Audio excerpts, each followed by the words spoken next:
नमस्कार, स्वागत है आपका यूपी बुलेटिन में और मैं हूं आपके साथ कृतिका सूर्यवंशी। बुलेटिन की शुरुआत करते हैं। उत्तर प्रदेश में होने वाले लोकसभा चुनाव से पहले ही 27 फरवरी यानी मंगलवार को होने वाले राज्यसभा चुनाव में कड़ा मुकाबला देखने को मिलेगा, जिसमें 10 सीट के लिए बीजेपी ने 8 और विपक्षी समाजवादी पार्टी ने 3 उम्मीदवार उतारे हैं। ऐसा माना जा रहा है कि देश में आम चुनाव से ठीक पहले होने जा रहे राज्यसभा चुनाव के नतीजों का राजनीतिक रूप से महत्वपूर्ण राज्य पर उत्तर प्रदेश पर प्रभाव दिखाई देगा। सत्तारूढ़ बीजेपी और मुख्य विपक्षी दल समाजवादी पार्टी के पास 7 और 3 सदस्यों को निर्विरोध राज्यसभा भेजने के लिए विधानसभा सदस्यों का पर्याप्त संख्या बल है, लेकिन बीजेपी ने अपने 8वें उम्मीदवार के रूप में संजय सेठ को मैदान में उतारा है, जिससे एक सीट पर कड़ा मुकाबला होने की संभावना है। स्थानीय उद्योगपति और पूर्व सपा नेता सेठ 2019 में बीजेपी में शामिल हुए थे। सेठ ने उप मुख्यमंत्री केशव प्रसाद मौर्य और पार्टी के अन्य वरिष्ठ नेताओं की उपस्थिति में अपना नामांकन दाखिल किया था।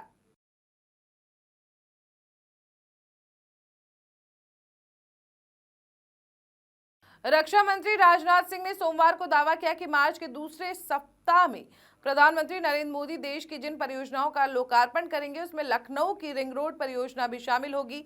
पीएम मोदी ने सोमवार को दिल्ली से वीडियो कॉन्फ्रेंसिंग के माध्यम से 41,000 करोड़ रुपए से अधिक की लगभग 2000 रेलवे बुनियादी ढांचा परियोजनाओं का उद्घाटन और शिलान्यास किया। इसमें उत्तर प्रदेश के गोमती नगर रेलवे स्टेशन को विश्व स्तरीय बनाने सहित कई अन्य परियोजनाएं शामिल हैं।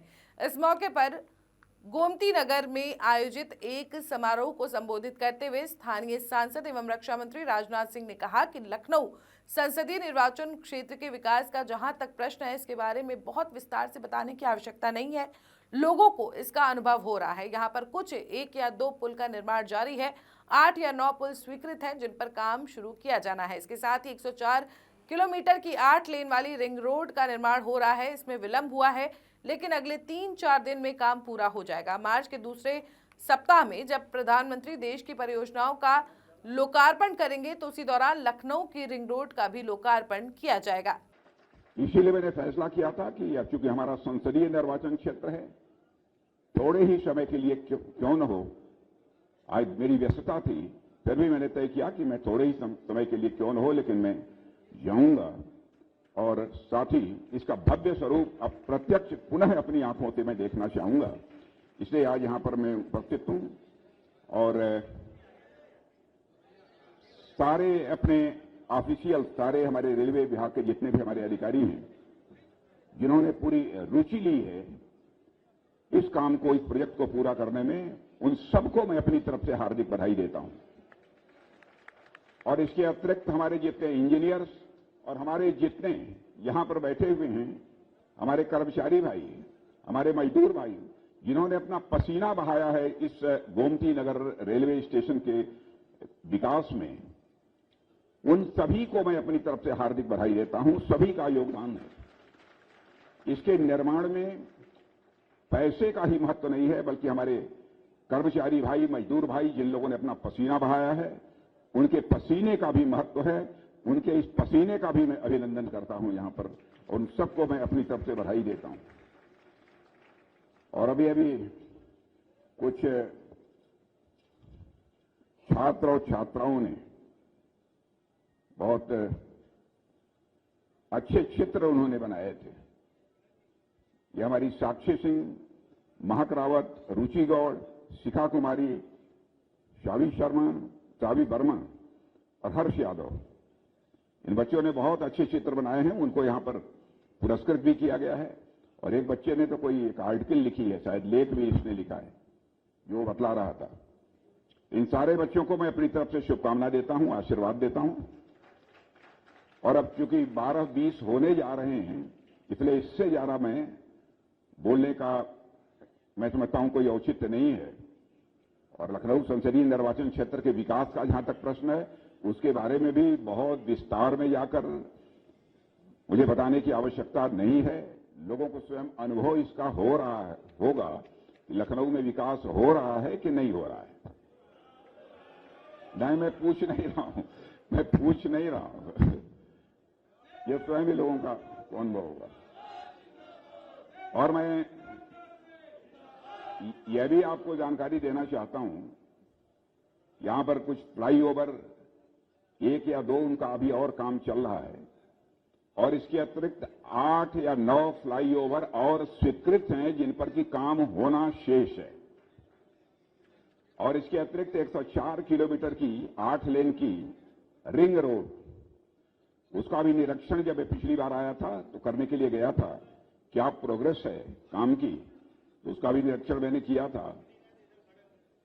विलंब हुआ है, देर हुई है उसमें, लेकिन उसका अवलोकन करने के बाद, उसका निरीक्षण करने के बाद मैं सहज रूप से इस नतीजे पर पहुंचा कि आगामी 3-4 दिनों के अंदर ही उसका काम पूरा हो जाएगा और इसी मार्च के दूसरे सप्ताह में जब हमारे प्रधानमंत्री जी एक बार सारे देश की सारी परियोजनाओं का लोकार्पण करेंगे तो उसमें लखनऊ के रिंग रोड का भी लोकार्पण हो जाएगा। मैं आप सबको इस बात की जानकारी देना चाहता हूं और लखनऊ के आसपास नहीं, उत्तर प्रदेश नहीं, हिंदुस्तान के किसी जिले से कोई जो चलकर लखनऊ आना चाहेगा, लखनऊ शहर से अपनी गाड़ी को उसे गुजारने की जरूरत नहीं पड़ेगी, बल्कि वह रिंग रोड से होते हुए जिस मोहल्ले में इंटर करना चाहेगा वही इंटर करेगा, लखनऊ आने की उसकी जरूरत नहीं पड़ेगी। वहीं कानपुर के गोविंदपुरी और अनवरगंज रेलवे स्टेशनों पर जश्न का माहौल है। बजते ढोल, रंग बिरंगे फूलों की सजावट, मनमोहक रंगोली और आकर्षक रूप से सजा हुआ पंडाल सोमवार को विशेष आयोजन की गवाही देता है। मौका है प्रधानमंत्री नरेंद्र मोदी अमृत भारत स्टेशनों के ऑनलाइन शिलान्यास और आरओबी आरयूबी के लोकार्पण और शिलान्यास कार्यक्रम के आयोजन का, जिसको लेकर कई दिनों से तैयारी चल रही थी। इस मौके पर सांस्कृतिक कार्यक्रमों का भी आयोजन किया जा रहा है। गोविंदपुरी रेलवे स्टेशन पर कैबिनेट मंत्री राकेश सचान, पनकी धाम मंदिर के महंत कृष्णदास समेत कई प्रबुद्धजन मौजूद रहे। अनवरगंज स्टेशन पर सांसद सत्यदेव पचौरी समेत कई लोग उपस्थित रहे। बता दें कि समारोह में कई तरह के आयोजन किए जाएंगे। सांस्कृतिक कार्यक्रमों के साथ स्कूली छात्र छात्राओं का सम्मान होगा। समारोह में सांसद, विधायक समेत कई जनप्रतिनिधियों के शामिल होने की उम्मीद है।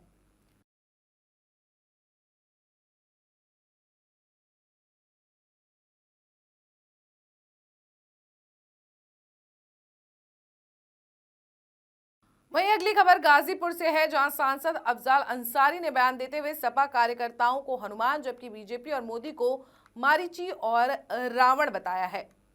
अफजाल अंसारी ने कहा कि भाट लोग मोदी को विष्णु का अवतार बता रहे हैं।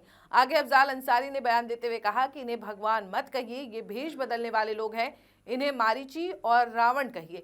आगे अफजाल अंसारी ने कहा कि भगवान राम करोड़ों लोगों की आस्था का प्रतीक है। भगवान राम किसी का रिजर्वेशन है क्या जो उनके लिए कोई आपसे परमिशन लेगा? भगवान हनुमान शक्ति का प्रतीक है और हमारे कार्यकर्ता हमारे लिए समुद्र में पुल बनाएंगे।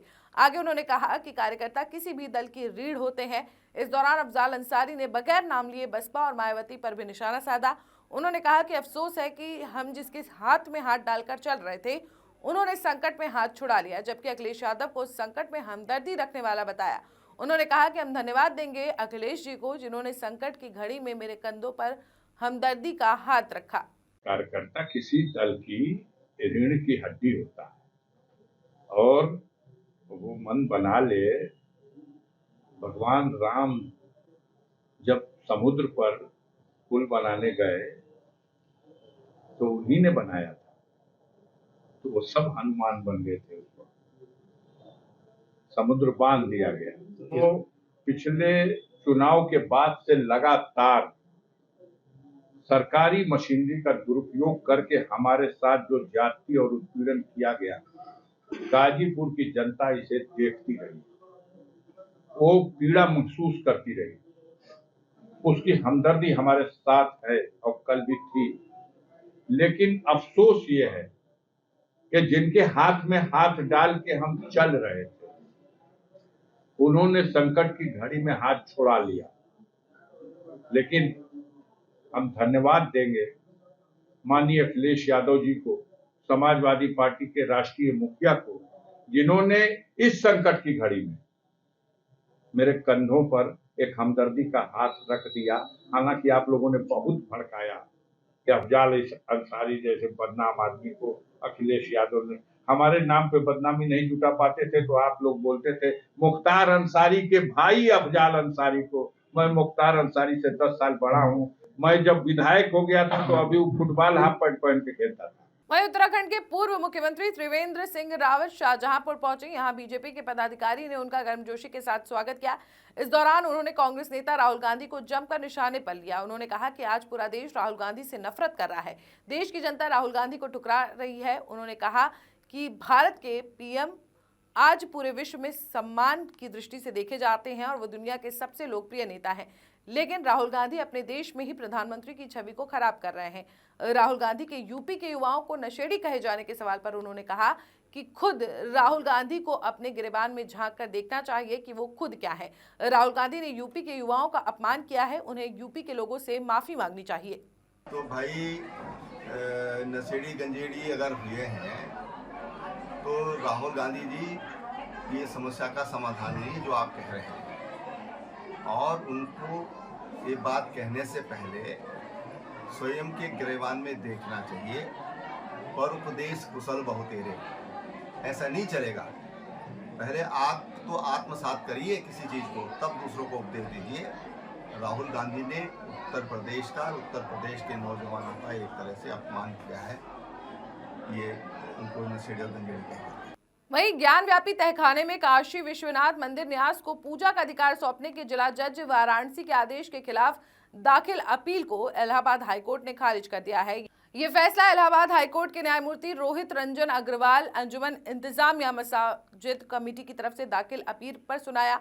इससे पहले कोर्ट ने दोनों पक्षों की लंबी बहस के बाद फैसला सुरक्षित कर लिया था। आपको बता दें कि मामले में जिला जज वाराणसी ने 17 जनवरी को डीएम को रिसीवर नियुक्त कर 31 जनवरी को तहखाने में पूजा करने का आदेश पारित किया था। इंतजामिया कमेटी ने उसे हाईकोर्ट के समक्ष चुनौती दी थी।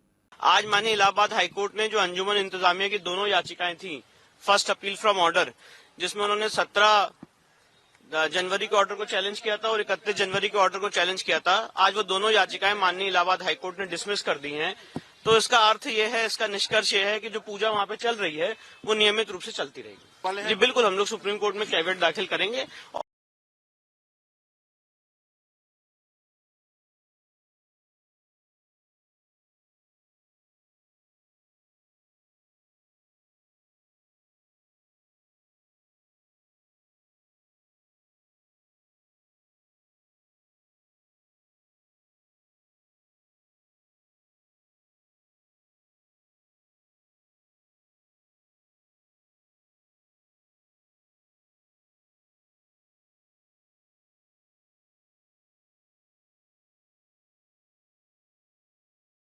वहीं उत्तर प्रदेश के बिजनौर जनपद में सोमवार सुबह वन विभाग की टीम को बड़ी कामयाबी मिली। यहां नगीना थाना क्षेत्र के ग्राम फतेहपुर में वन विभाग के खेतों में लगाए गए पिंजरे में गुलदार कैद हो गया।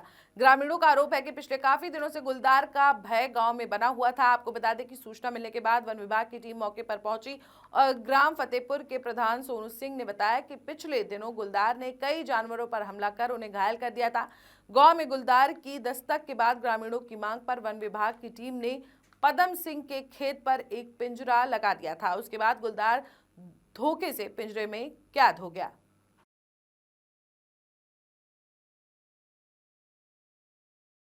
ताजनगरी आगरा के एसएन मेडिकल कॉलेज में मदर नियोनेटल केयर यूनिट बनाई जा रही है। इसमें नवजात को परेशानी होने पर मां के बगल में ही इलाज मिल सकेगा। NICU यानी नवजात सघन चिकित्सा कक्ष में भर्ती करने की जरूरत नहीं पड़ेगी। इससे गंभीर हाल के नवजातों को NICU में बेहतर इलाज मिल सकेगा। प्राचार्य डॉक्टर प्रशांत गुप्ता ने बताया कि स्त्री रोग विभाग में 16 बेड की MNC बनाई जा रही है। इसमें प्रसव के बाद किसी नवजात को सांस लेने में दिक्कत, हल्का निमोनिया, पीलिया समेत कोई गंभीर परेशानी नहीं होगी। तो इसका इलाज अगर होती है तो इसका इलाज इसी यूनिट में दिया जाएगा। बगल के ही वार्ड में प्रसूता भी भर्ती रहेगी, जिससे जरूरत पर नवजात को कंगारू थेरेपी भी दी जा सकेगी। इसमें उपकरण, वार्मर, CPAP समेत अन्य उपकरण भी लगाए जाएंगे।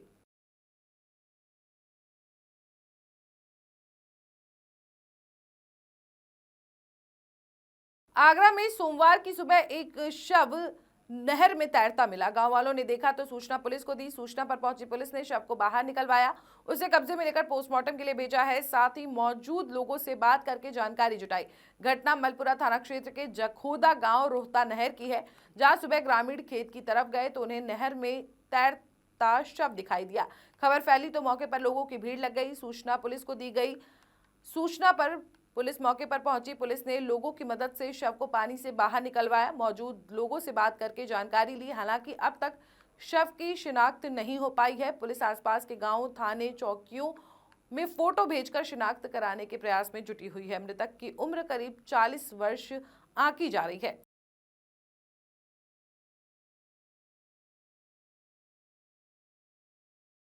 बलिया के पकड़ी थाना के लॉकअप से चकमा देकर फरार हुए बंदी को पुलिस गिरफ्तार करने में नाकाम रही है। हालांकि पुलिस बंदी की तलाश में इधर उधर हाथ पांव मार रही है, लेकिन अब तक उसे गिरफ्तार नहीं किया जा सका है।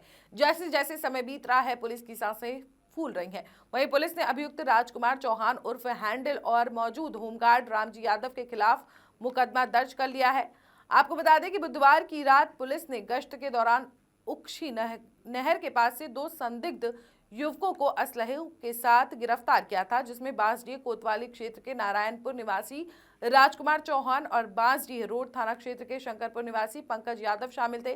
22 फरवरी की सुबह राजकुमार लघुशंका करने के इरादे से बाहर गया और हाथ धोने के बहाने ड्यूटी पर तैनात होमगार्ड रामजी यादव को चकमा देकर फरार हो गया। बदमाश के फरार होते ही पुलिस ने चारों तरफ घेराबंदी की, लेकिन 72 घंटे के बाद भी वो पकड़ में नहीं आ सका। पुलिस मुकदमा दर्ज कर छानबीन में जुटी हुई है। वहीं इस बाबत पकड़ी एसएचओ पवन कुमार ने बताया कि फरार बंदी को बहुत जल्द गिरफ्तार कर लिया जाएगा।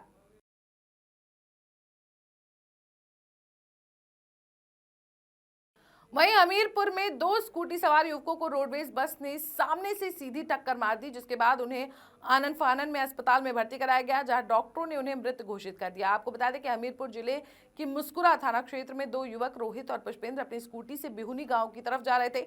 तभी रास्ते में सामने से आ रही रोडवेज बस ने स्कूटी में टक्कर मार दी, जिससे स्कूटी सवार दोनों युवक एक्सीडेंट के दौरान गंभीर रूप से घायल हो गए। मौके पर पहुंची पुलिस ने घायल युवकों को इलाज के लिए सीएचसी में भर्ती कराया, जहां डॉक्टरों ने दोनों युवकों को मृत घोषित कर दिया। इस घटना के बाद मृतकों के परिजनों में कोहराम मच गया। वहीं पुलिस रोडवेज बस और चालक की जांच में जुट गई है। इसमें आज 5:30 बजे के समथिंग हमारे 2 लोग हैं, रोहित और प्रमोद।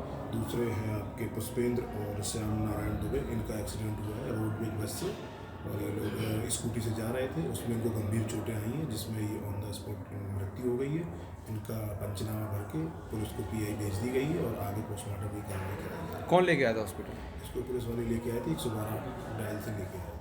देश में लगातार सड़क हादसा हो रहा है। ऐसे में हर आम नागरिक और प्रशासन का ये दायित्व होता है कि वो सरकार की तरफ से बनाए गए कानून को पूरी तरह से माने और इसे अमल में लाएं। लेकिन घटनाओं को देखने के बाद ऐसा नहीं लगता, क्योंकि लगातार हो रहे हादसे को देखते हुए मुख्यमंत्री ने कानपुर में ट्रैक्टर ट्रॉली से हुए हादसे के बाद ट्रैक्टर ट्रॉली की सवारी पर रोक लगाने के आदेश दे दिए थे, लेकिन पुलिस विभाग ट्रैक्टर ट्रॉली की सवारी पर रोक लगाने में पूरी तरह से नाकाम होती दिखाई दे रही है। लोग धड़ल्ले से ट्रैक्टर ट्रॉलियों की सवारी करने में लगे हैं। आपको बता दें कि 2 दिन पहले हुई घटना में अब तक करीब 24 लोगों की मौतें हो चुकी हैं। वहीं पुलिस प्रशासन घटनाओं के होने का इंतजार कर रहे हैं।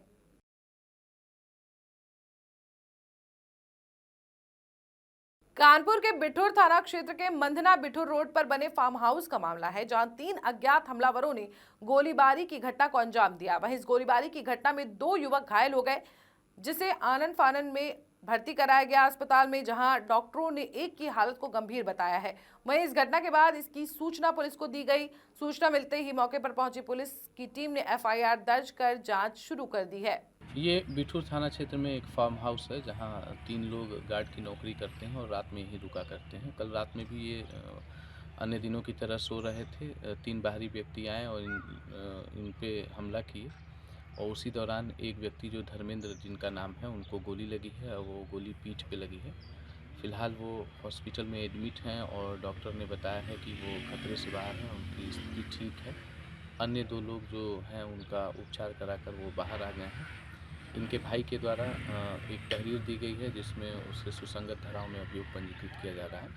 इस घटना के सफल अनावरण हेतु पुलिस टीम लगाई गई है और अभी मौके पर जो फील्ड यूनिट की टीम है वह भी आ रही है और उसके द्वारा इसका निरीक्षण किया जा रहा है। सोनभद्र में पति ने पत्नी को कुल्हाड़ी से वार कर मौत के घाट उतार दिया।